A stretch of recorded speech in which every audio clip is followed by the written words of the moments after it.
Uh, Crises and tensions. International tensions remain high uh, between countries in the post-war. The U.S. Senate rejected a peace settlement, and the Bolshevik government was isolated because other countries feared communism. Italy was under the leadership of Benito Mussolini because he was anti-communist. The Democratic Party supported internationalism, while the Republican Party was opposed to it and preferred isolationism. The Republicans had a majority in the Senate, so the U.S. was in favor of isolationism. The Senate then rejected the Paris peace settlement, and the U.S. couldn't join the League of Nations, so they wouldn't be involved in war or other conflicts. It's causing security in France because they didn't feel that they had support, and Britain was also trying to get away from European conflict. The British thought that was a bigger threat to peace than Germany. Russia became communist, and this caused fear for other countries. Many countries got involved in the Russian Civil War, so the Bolsheviks wouldn't gain control. France believed they lost another ally, and Russia felt isolated and vulnerable. The USA provided loans to the allies. Now they wanted repayment to the loans, even though the other countries were struggling. This depended on Germany paying their reparations, even though they weren't able to. They also had to repay debts, and all this caused inflation. French and Belgian troops took over the Ruhr after Germany couldn't pay their reparations. This caused a further rise of inflation, and made it harder for Germany to meet the reparations. Britain and France had damaged their relations due to their differences with Germany. Britain wanted to reestablish their trading partnership, while France wanted to keep them weak. Britain also didn't support the French actions in the Ruhr and France saw this as an act of war. Italy trying to pay their Italy was trying to pay their debts Italy trying to pay their debts caused inflation. There's also high unemployment and strikes were made by workers. Mussolini was part of the fascist party and were violent because they constantly attacked communist headquarters and newspaper offices. They had the most support in the King of Italy asked Mussolini to form a government, so they became the first fascist state. He wanted to make Italy a powerful and respected country. Four Italians were killed while being engaged in a league attempt to resolve a border dispute between Greece and Albania. Mussolini blamed Greece and he went and occupied Corfu. He didn't accept the league's authority and he stayed in Corfu until compensation was paid. Britain and France saw Italy as an ally, but then not abiding by the decisions made by the settlements caused concern.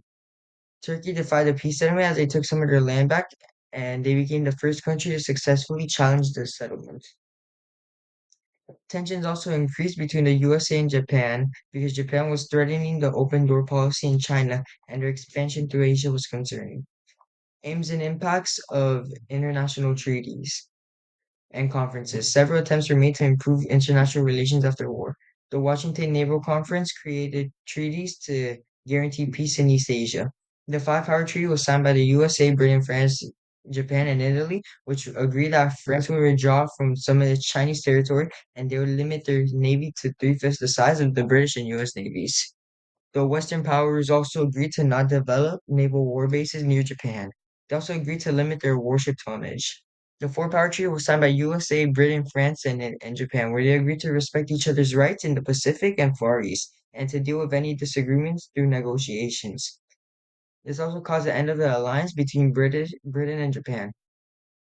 The nine-power treaty was signed by all the countries that attended and guaranteed protection for China against invasion, and they agreed to uphold the open door policy. Treaties weren't enforced fully, and there were some flaws with them. Genoa Conference was between 30 countries and to solve the post-war economic problems. Both Germany and Soviet Russia were invited. Germany wasn't able to pay their reparations, and Germany was able to pay the reparations, and opposing views of Britain and France showed throughout the conference. The conference achieved nothing. The USA didn't attend due to their isolationism. Both Germany and Russia backed out of the conference. The Rapallo Pact made an agreement that Russia and Germany would renounce all their territorial claims against each other and to cooperate. This would increase trade and it would be an economic benefit of both. Germany was also able to evade many of the terms from the Treaty of Versailles. Russia also gained military expertise and the technological skills from Germany. This caused concern for Poland and France, who were threatened by both Russia and Germany. Greece refused to sign the Treaty of Sevres, even though Turkey signed it because they had claims to the Ottoman Empire territory.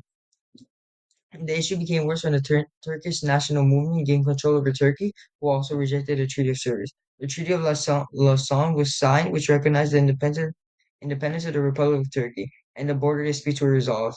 Turkey became the first country to successfully challenge the Paris Peace Settlement, changing relations between the major powers. Ending of World War One caused a global economic chaos. Countries had to deal with the destruction. They also had to pay debts to countries such as the USA. Japan gained competition, and the German economy went into hyperinflation due to the debts and reparations. The USA gained financial benefits during the war but couldn't trade due to the situation around the world. Unemployment rose and social problems were created, which caused an increase in tensions. When France and Britain lost an ally after Russia withdrew from the war, it became clear that Lenin wanted a spread revolution. Communists all over the world created the Comintern, where they wanted to turn Europe into communist. After the Bolsheviks established their rule, Lenin accepted that Russia couldn't spread communism and instead had to coexist and maintain economic relationships.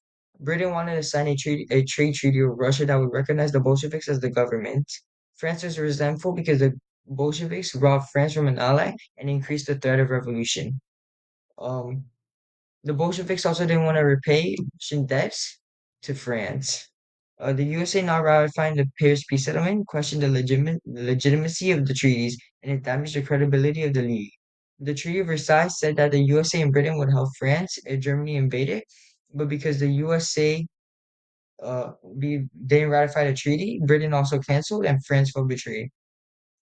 USA wanted their loans to be repaid after the war ended, but the European countries couldn't due to their economic situation and them being reliant on the reparations of Germany. France was invaded twice by Germany in the past 50 years, and they wanted to ensure that Germany would never become a threat. Clemenceau demands were meant to some extent, but because the USA didn't ratify the treaty, they didn't have protection from USA and Britain. Then France then had a tough and uncompromising policy towards Germany. They demanded the full reparations to be paid, and they wanted to ensure Germany remained weak, both militarily and economically. After Germany fell behind, France decided to occupy the rear. This caused an increase in inflation and damaged France's relationship with Britain.